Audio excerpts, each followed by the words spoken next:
সম্মানিত প্রিন্ট ও ইলেকট্রনিক মিডিয়ার সাংবাদিকবৃন্দ, প্রিয় সহকর্মীবৃন্দ, আসসালামু আলাইকুম।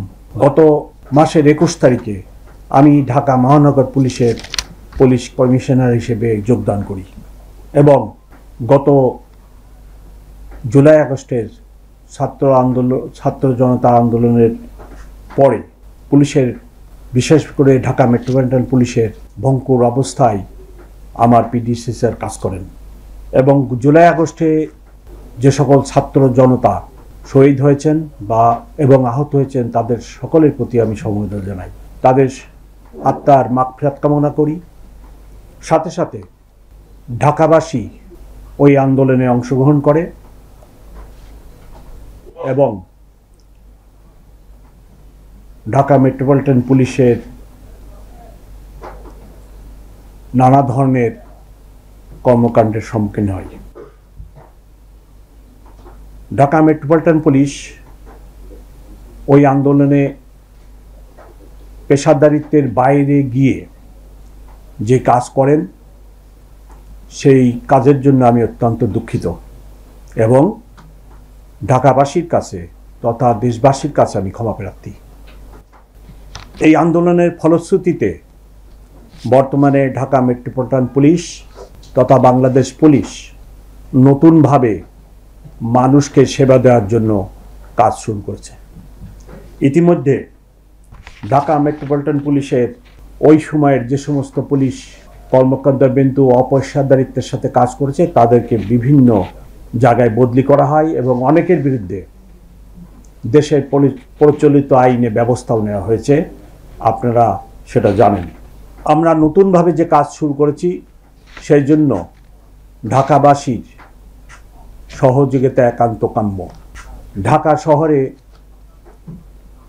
কম বেশি 2 কোটি লোকের বসবাস। পৃথিবীতে এত ঘন বসতিপূর্ণ শহর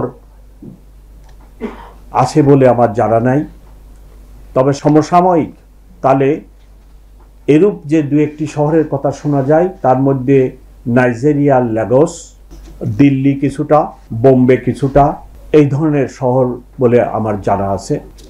আমাদের এই ঢাকা শহরের নানাবিধ সমস্যা, সীমিত সংখ্যক রিসোর্স, পুলিশ কর্মকর্তা নিয়ে 2 কোটি লোকের নিরাপত্তা বিধান করতে হয়। যে পবিত্র দায়িত্ব আমার উপর এবং আমার সহকর্মীদের উপর অর্পিত সেটা হলো ঢাকাবাসীকে নিরাপদ রাখা। পরিবর্তিত পরিস্থিতিতে আপনারা অবশ্যই সকলে পর্যবেক্ষণ করেছেন যে 5ই আগস্টের পরে যখন পুলিশ অনেকটাই ইনঅ্যাক্টিভ হয়ে পড়ে তখন ঢাকা শহরের আইন শৃঙ্খলা পরিস্থিতির কি অবস্থা দাঁড়ায়। সমানে ডাকাতি, খুন খারাপি, লুটপাট শুরু হয়ে যায়। আমি নিজে লক্ষ্য করেছি যে রাত্রে বিভিন্ন মহল্লায় আবাল বৃদ্ধ বনিতা, ইভেন অনেক মহিলাকেও লাঠি নিয়ে পাহারা দিতে দেখছি। 80 বছরের বৃদ্ধকেও আমি লাঠি নিয়ে পাহারা দিতে দেখছি। কারণ ঢাকা মেট্রোপলিটন পুলিশ সম্পূর্ণভাবে একটা কমার মধ্যে পড়ে যায়।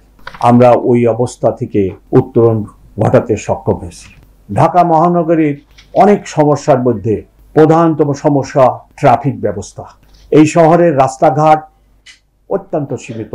একটি আদর্শ শহরের রাস্তার পরিমাণ থাকা উচিত 25%, 25 ভাগ।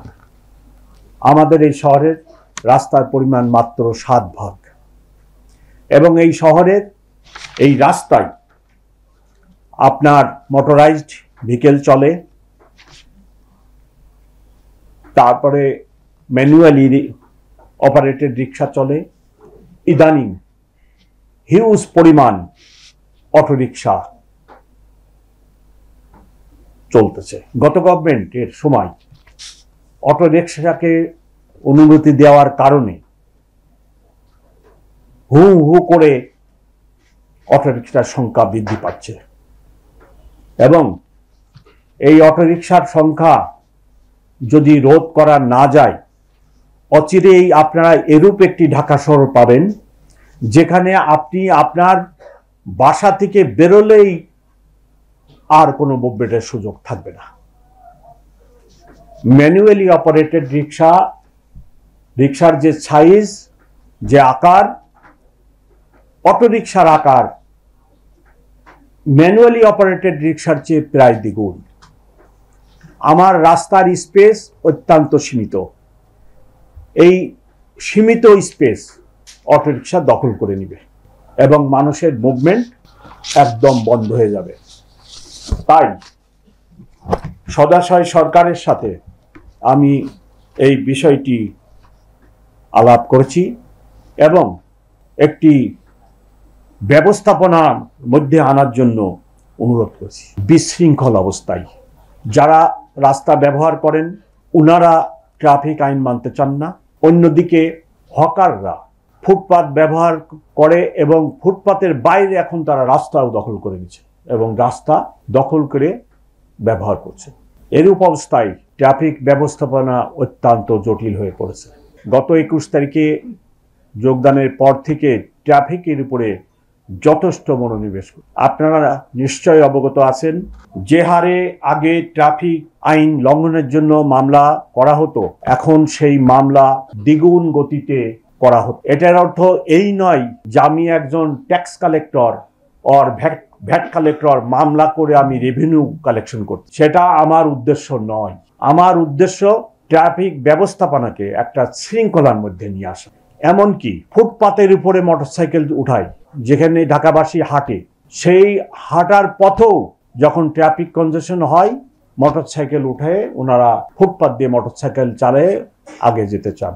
এইরূপ একটি অবস্থার মধ্যে আপনাদের এবং সকল ঢাকাবাসীর সহযোগিতা ছাড়া আপনার ট্রাফিক ব্যবস্থার কোনো উন্নতি হবে না।